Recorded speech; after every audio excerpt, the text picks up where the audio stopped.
نبی پاک صلی اللہ علیہ وسلم کی حدیث ہے مسلم میں طبرانی میں، حضور نے فرمایا آؤ میں تمہیں پچھلے زمانے کے ایک ایماندار نوخیز ولی اللہ کی بات سناؤں۔ پچھلے زمانے حضور نے فرمایا پچھلے زمانے میں ایک بادشاہ جادو کے زور پہ حکومت کرتا تھا۔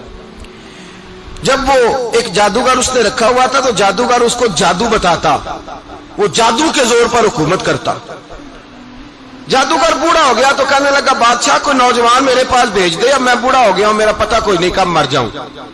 ایک نوجوان کی ڈیوٹی لگائی، بڑا زیرک سمجھدار، اپنے رعایا میں سے چن کے جو ذہین فطرت مزاج بچہ تھا وہ اس نے لگایا۔ اللہ کے محبوب علیہ الصلوۃ والسلام فرماتے ہیں بچہ جادو سیکھنے لگا، وقت گزرنے لگا۔ بچہ جب جادو سیکھنے جاتا تو رستے میں ایک راہب بھی تھا جو انجیل جانتا تھا، وہ اللہ اللہ سکھاتا، لوگوں کو حضرت عیسیٰ علیہ السلام کی تعلیمات سے آگاہ کرتا۔ اس نے دیکھا کہ یہاں بھی لوگ اکٹھے ہیں تو وہ بچہ اس راہب کے پاس بھی اٹھنے بیٹھنے لگا۔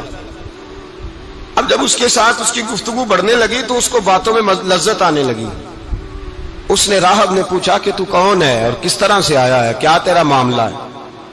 اس نے کہا جی میں جادو سیکھنے جاتا ہوں، آپ کی باتیں مجھے بڑی اچھی لگتی ہیں۔ اس نے کہا دین سیکھ، جادو سیکھنے والے کافر ہو جاتے ہیں، قرآن و حدیث سیکھنے والوں کو اللہ کامل ایمان عطا فرماتا ہے۔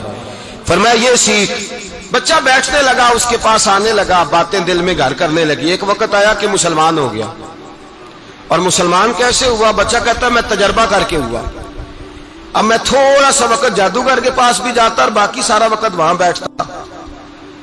میں ایک دن جا رہا تھا تو رستے میں اژدہا تھا، بہت بڑا سانپ تھا، رستہ روک کے کھڑا تھا۔ یہ حضور نے بیان کی حدیث، نبی پاک صلی اللہ علیہ وسلم فرماتے ہیں بچہ کہتا ہے کہ رستے کے اندر سانپ ہے، رستے بند ہے، لوگ چھتوں درختوں پہ چڑھے ہیں، راش ہے۔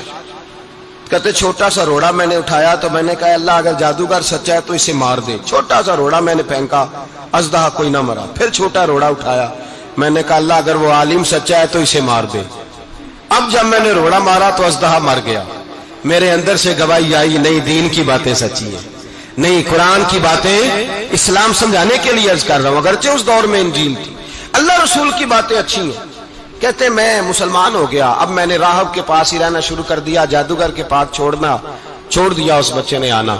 بادشاہ پوچھتا کہاں زیادہ وقت گزارتے ہو تو وہ بات گول کر دیتا۔ وقت تیزی سے بڑھنے لگا، اللہ نے اس نوجوان میں طاقت پیدا کر دی۔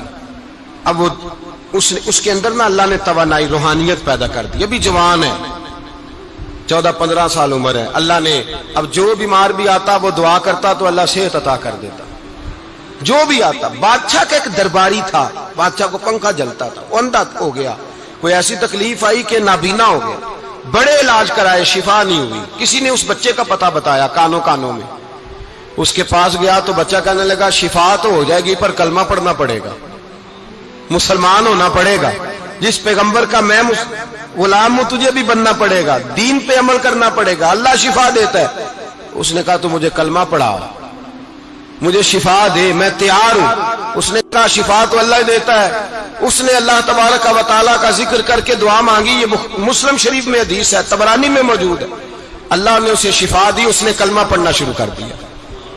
یہاں ایک نقطہ لکھا ہے ہمارے علماء نے، کہتے ہیں جب اللہ ولایت عطا کرتا ہے نا تو یہ سفید بالوں والے کا حصہ نہیں ہوتی۔ اگر جوانی میں کوئی آدمی توبہ کر کے تصوف کے راستے پہ چلتا ہے تو سب سے زیادہ ولایت اللہ اسے عطا فرماتا ہے، سب سے زیادہ ولایت اس کے پاس ہوتی ہے۔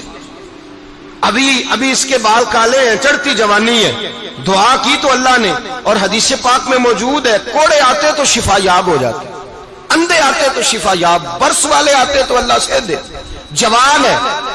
بادشاہ کے پاس وہ واپس گیا، وہ جو آدمی جس کی آنکھیں ٹھیک ہوئی تھی۔ بادشاہ نے پوچھا کہ کیسے شفا ملی؟ تو کہنے لگا میرے رب نے شفا دی ہے۔ بادشاہ سجدے کراتا تھا، اپنے آپ کو منواتا تھا، معاذ اللہ، کہنے لگا میرے علاوہ کون رب ہے؟ اس نے کہا وہی رب ہے جس نے تجھے پیدا کیا ہے، اور وہی رب ہے جس نے مجھے اندھے کو آنکھیں دی ہیں، وہی ہے میرا مالک۔ کہا اچھا تو مجھے نہیں مانتا؟ کہا نہیں میں اپنے رب کو مانتا ہوں۔ بادشاہ نے اسے سزا دی، ستایا، اس نے بچے کا پتہ بتایا، پھر بچے کو بلا کے ستایا تو اس راہب کا پتہ بتایا، راہب بھی قتل ہو گیا، نابینا بھی قتل ہو گیا۔ بادشاہ نے کہا سپاہیوں سے اس بچے کو لے جاؤ اور پہاڑ کی چوٹی پہ جا کے نیچے پھینکو تاکہ مر جائے۔ بچہ پہاڑ کی چوٹی پہ گیا تو ہاتھ اٹھا کے کہنے لگا یا اللہ میرے لیے نہیں اپنے لیے، میرے لیے نہیں اپنے لیے انہیں اپنی قدرت کے جلوے دکھا، میرے لیے نہیں۔ اللہ کے بندے اپنی جان بچانے کی دعائیں نہیں مانگتے، اپنے لیے انہیں اپنی قدرت کے جلوے دکھا، یہ دعا مانگی۔ جتنے لوگ ساتھ آئے تھے وہ سارے زمین پہ گرے اور سب مر گئے، پہاڑ سے گر کے مر گئے۔ بچہ واپس سیدھا بادشاہ کے پاس کہنے لگا لو بھائی میرے رب نے مجھے بچا لیا ہے۔ جوان کا ایمان دیکھو، میرے رب نے مجھے، بولو میرے اللہ نے مجھے ایمان کی گواہی دے رہا ہے، میں بچ گیا ہوں، تو جھوٹا ہے میرا رب سچا ہے۔ اس نے کہا لے جاؤ اس کو دریا میں، کشتی میں بٹھاؤ، بیچ دریا کے جا کے دھکا دے دو۔ بیٹھے کشتی میں، دریا کے بیچ گئے، اور جب جا کے وہاں اس کو دھکا دینے لگے تو اس نے کہا اللہ میرے لیے نہیں اپنے لیے انہیں اپنی قدرت کے جلوے دکھا۔ بس ایک طوفان سا آیا، جتنے سپاہی ساتھ آئے تھے ڈوب کے مر گئے۔ وہ بچہ اٹھا اور سیدھا پھر بادشاہ کے پاس، اسی کے پاس کہنے لگا لو بھائی میرے رب نے مجھے بچا لیا ہے، تیرے پاس آیا ہوں۔ وہ کہنے لگا تو کیا مصیبت میرے گلے پڑ گئی ہے، کیسے جان چھوٹے گی؟ تو بچہ کہنے لگا اگر تو مجھے باندھے درخت کے ساتھ اور سارے ملک کو بلائے، لوگوں کو اکٹھا کرے، پھر تو مجھے تیر مارنا، میں تجھے بتاؤں گا کیسے مارنا ہے، میں مر جاؤں گا۔ اللہ کا بندہ نوجوان ایمان دیکھو، مرنے کے طریقے بتا رہا ہے، میں تجھے بتاؤں گا میں کیسے مروں گا۔ یہ بات کہی، بادشاہ نے سارا مجمع جمع کیا، ملک سارا باہر آ گیا، درخت کے ساتھ باندھ دیا۔ کہنے لگا بھائی لوگوں یہ مجھے مارنا چاہتا تھا، مار نہیں سکا، اب میں اسے بتانے لگا ہوں کہ میں کیسے مروں گا۔ اسے کہو جب تیر مارے تو ساتھ میرے رب کا نام بھی لے، میں اپنے رب کے نام پہ جان دوں گا، ایمان کی پختگی میں اللہ کے نام پر جان دوں گا۔ اسے کہو رب کے نام پہ مارے، مر جاؤں گا۔ بادشاہ نے اللہ کہہ کے تیر مارا، پیشانی میں لگا، بچے کی روح پرواز کر گئی، جتنا مجمع کھڑا تھا سارا کلمہ پڑھ کے مسلمان ہو گئے، سارے مسلمان ہو گئے سارے۔ میرے رسول پاک سید عالم صلی اللہ علیہ وسلم نے نوجوانوں کو بتایا جب تمہارے اندر ایمان کی قوت آئے گی تو اللہ تمہاری مدد کرے گا۔ فرمایا وہ نوخیز ولی تھا، ابھی جوان رانا تھا، ابھی اس کی پیشانی پر جوانی کے آثار تھے، لیکن اس نے اللہ کو راضی کیا، رب کریم کو راضی۔ ولایت کا مطلب بڑھاپا نہیں، ولایت کا مطلب وہ نہیں کہ جب بڑا لمبا وقت گزر جائے تو پھر آدمی آئے کہ نہیں اب کیا کرنا ہے، اب مسجد ہی ہے، اب تو اس کے علاوہ گزارا ہی کوئی نہیں۔ تو اس وقت کا آنا اللہ کی بارگاہ میں قبول تو ہے، لیکن شاباشی اسی کو ملتی ہے جو جوانی کا وقت آئے، جو عین اس وقت آئے جو وقت میرے رسول پاک علیہ السلام کے غلام عبداللہ ابن عمر، حضرت عبداللہ ابن عمر رضی اللہ تعالیٰ عنہ فرماتے ہیں کہ میں نکلا، مجھے سفر کے لیے جانا تھا، تو تھوڑی سی کھجوریں، تھوڑا سا سرکہ، ایک شہد کی بوتل، چیزیں میں نے سفر کے لیے ساتھ رکھ لی۔ میں جب مدینے سے باہر صحرا میں نکلا نا تو رمضان نہیں تھا، غیر رمضان تھا۔ میں نے ایک نوجوان کو دیکھا بکریاں چرا رہا ہے، بکریاں چرا رہا ہے، اے جوان۔ آپ فرماتے ہیں اس کا چہرہ بڑا نورانیت والا، گرد پڑی ہوئی پر بڑا حسین۔ فرماتے ہیں میں نے اس کو کہا کہ آ جاؤ کھانا کھا لو، روزے بھی نہیں تھے۔ کہنے لگا نہیں میں نے روزہ رکھا ہوا ہے۔ فرماتے ہیں میں نے کہا پتہ کروں کہ نیرا نیک ہی ہے کہ پرہیزگار بھی ہے۔ نیک وہ ہوتا ہے جو نماز پڑھے روزہ رکھے، پرہیزگار وہ ہوتا ہے جو گناہ سے بچے، وہ پرہیزگار ہوتا ہے۔ کہا پتہ کروں پرہیزگار بھی ہے کہ نہیں۔ کہتے میں قریب گیا تو میں نے جا کے اس کو کہا بھائی تیری بکریاں بڑی پیاری ہیں، میرا دل کرتا ہے ایک بکری مجھے دے دو۔ کہتے وہ جوان، غربت بھی، پریشانی بھی، پر دامان توکل کی یہ خوبی ہے کہ اس پر پابند لگے ہوتے ہیں، دھبے نہیں ہوتے، غربت ہے۔ کہا جناب ایک بکری دے دو۔